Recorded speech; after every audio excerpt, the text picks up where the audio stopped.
واحدة تتصل بي عجوز: أنا بنت الليلة بتعرس. قلنا الحمد لله، إن شاء الله يكون زواج ميمون. مو السؤال. قالت بتقدم عشاء الآخرة مع صلاة المغرب وتجمعهن. عن ايش؟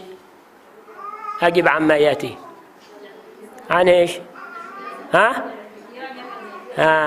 يبقى يسمكروها، يبقى يسمكروها حزوق وتضيع صلاة عشاء الآخرة. كذا قلت لها: أنت يا منقلة حزوق ايش مسوي بش كذا؟ قالت: حشاي مكرمة. قلت: لا، يبقى حموت راضي بنتي يسوي كذا. قالت: ما لبناتينا نك شيوخ ما بعمل كذاك الجواب يوم القيامة بيستوي ماشي. كلنا نتلقى وبرا يجينا، كلنا نتلقى على عيننا وراسنا. صحيح وما صحيح؟